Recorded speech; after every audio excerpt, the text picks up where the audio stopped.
Assalamualaikum warahmatullahi wabarakatuh. Sebelumnya, perkenalkan nama saya Indah Rusdiana dari Prodi Manajemen dengan NIM 1011810040. Nah, kali ini saya akan menjelaskan mengenai teori MCDM atau metode kriteria decision making.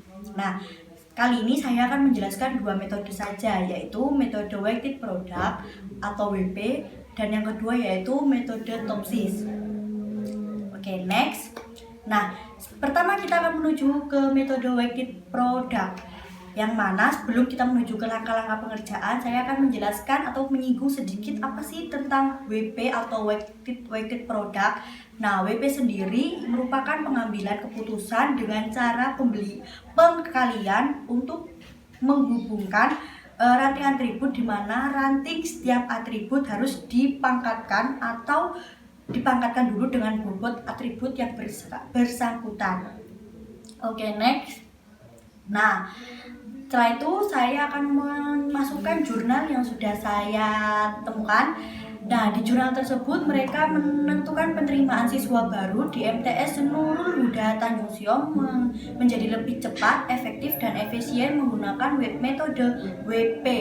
Nah, dari contoh jurnal tersebut terdapat 5 siswa yang akan menjadi alternatif pilihan. Yang pertama ada Zaki, Aulia, Nazma, Adi, dan juga Wulan. Oke, next.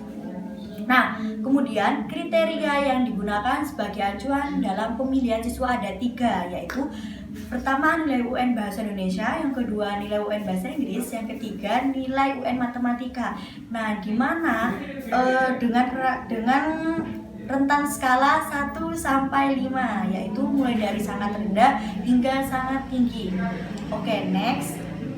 Nah, kemudian bisa kita lihat tabel ini merupakan tabel yang isinya terdapat beberapa kriteria untuk menentukan penerimaan siswa baru di MTS Nurul Huda Tanjung Siom.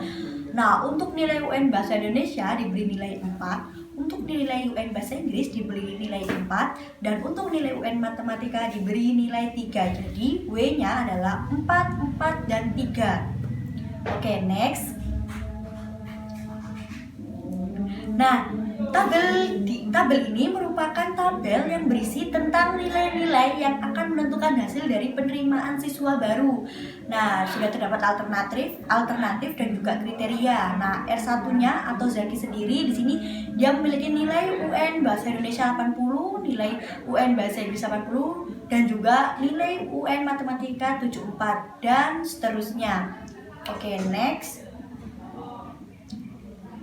Nah, kita menuju ke langkah-langkah perhitungan menggunakan metode WP. Langkah yang pertama yaitu menormalisasikan atau perbaikan bobot dengan rumus EWJ sama dengan 1, atau dapat kita sederhanakan menjadi WJ sama dengan WJ dibagi sigma WJ.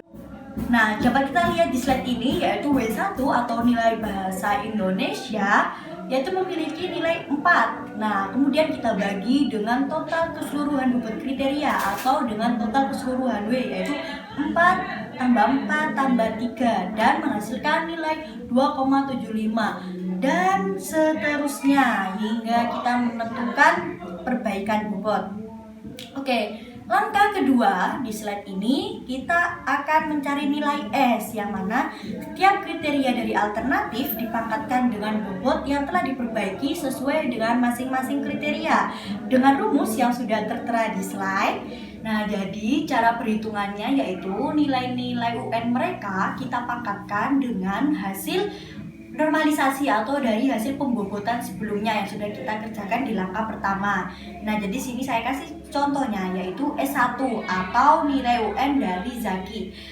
Dia memiliki nilai UN Bahasa Indonesia 80, kita pangkatkan dengan pembobotan dari Bahasa Indonesia, nilai normalisasi pembobotan dari Bahasa Indonesia. Kemudian nilai Bahasa Inggrisnya Zaki memiliki 80, kemudian kita bobotkan atau kita normalisasikan dengan nilai bobot Bahasa Inggris. Kemudian Zaki mempunyai nilai UN Matematika 74, kita bobotkan dengan kita pangkatkan dengan hasil pembobotan yang telah kita normalisasikan. Nah, di slide ini kita akan membahas langkah ketiga dalam perhitungan WP, yaitu menghitung nilai preferensi alternatif F untuk perankingan dari setiap alternatif. Jadi ini langkah terakhir ya. Nah, dengan rumus yang sudah kita sederhanakan menjadi F1 sama dengan S1 dibagi S1 ditambah S2 ditambah S3. Nah, di sini kita simbolkan yang tadi awalnya kita simbolkan S1, S2, di sini kita ganti menjadi F1, F2, F3, F4 dan F5. Kemudian kita jumlahkan dan mendapatkan hasil tertinggi yaitu 0,216 dari 5 kriteria tadi. Dan kita simpulkan bahwasanya untuk ranking pertama yaitu dipegang oleh Zaki, ranking kedua dipegang oleh Aulia, ranking ketiga dipegang oleh Ulan, ranking keempat dipegang oleh Adit, dan ranking terakhir dipegang oleh Nazma. Selanjutnya kita akan membahas tentang pengambilan keputusan dengan menggunakan metode Topsis. Oke, next. Nah, di sini ada contoh kasus yaitu penentuan pemberian bantuan program Keluarga Harapan untuk menentukan kelayakan penerimaan bantuan PKH. Di sini kita menggunakan 8 kriteria dan juga 5 alternatif. Data di atas yang tadi didapatkan akan dikelola dengan menggunakan metode Topsis. Nah, bagaimana cara menentukannya? Kita simak selanjutnya. Next. Langkah-langkah penyelesaian perhitungan menggunakan metode Topsis. Yang pertama yaitu kita menentukan jenis alternatif. Tadi sudah kita jelaskan bahwasanya ada 8 kriteria dan 5 alternatif. Jadi untuk alternatif yang pertama yaitu ada Lailatul Muniroh, dan yang kedua ada Siti Mustaqimah, yang ketiga ada Juminten, yang keempat ada Nur Khotimah, dan yang kelima ada Sukinem. Oke, next. Nah, yang kedua yaitu kita menentukan kriteria. Nah, di sini kriteria pertama yaitu ada anak balita, kriteria kedua yaitu ada partisipasi sekolah, kriteria ketiga ada ibu hamil, kriteria keempat ada jam puskesmas, kriteria kelima ada raskin, kemudian ada kecacatan dan juga ada PSM dan juga ada pendapatan. Kemudian langkah yang ketiga yaitu menentukan pembobotan pada setiap kriteria. Jadi di sini ada 3 kriteria yaitu tidak layak, layak, dan sangat layak. Nah, dari setiap kriteria kita beri penilaian yaitu untuk tidak layak nilai 1, untuk layak nilai 3, untuk sangat layak kita beri nilai 5. Oke, next. Nah, dari setiap kriteria tersebut memiliki bobot yang sudah tertera pada tabel berikut. Dapat kita lihat, sudah kita beri bobot dari setiap kriteria tersebut. Kemudian next. Nah, berikut adalah data yang telah disesuaikan dengan skala pembobotan pada kriteria. Bisa kita lihat pada slide ini. Nah, di sini sudah ada alternatifnya dan juga sudah ada kriterianya. Oke, next. Nah, data-data tersebut dari hasil data tersebut didapati matriks dengan sebagai berikut, yaitu 5, 3, 1, 1, 5, 5, 1, 3 dan seterusnya. Oke, next. Nah, untuk cara keempat yaitu penormalisasian bobot dengan rumus yang sudah tertera di slide berikut ini. Nah, di sini saya akan membacakan salah satu contohnya yaitu nilai C1. Jadi sebelumnya ini kita pangkatkan dulu ya, baru nanti hasilnya dari setiap kriteria tersebut kita dapatkan hasil dengan sebagai berikut. Untuk nilai C1 yaitu 0,686, 0,686, 0,167, 0,187, dan untuk nilai C1 sendiri yaitu memiliki hasil sebagai berikut: 0,686, 0,686, 0,137, 0,137 dan 0,137. Untuk nilai C2, C3, C4, C5, C6, C7, C8 bisa dapat kita lihat di slide ini. Dan cara penghitungannya pun juga sama, yaitu dengan rumus yang sudah saya tempelkan di sini. Oke, next. Nah, dari hasil tersebut maka kita jadikan satu seperti ini. Jadi kita simbolkan R sama dengan, nah ini dari tadi hasil itu. Oke, next.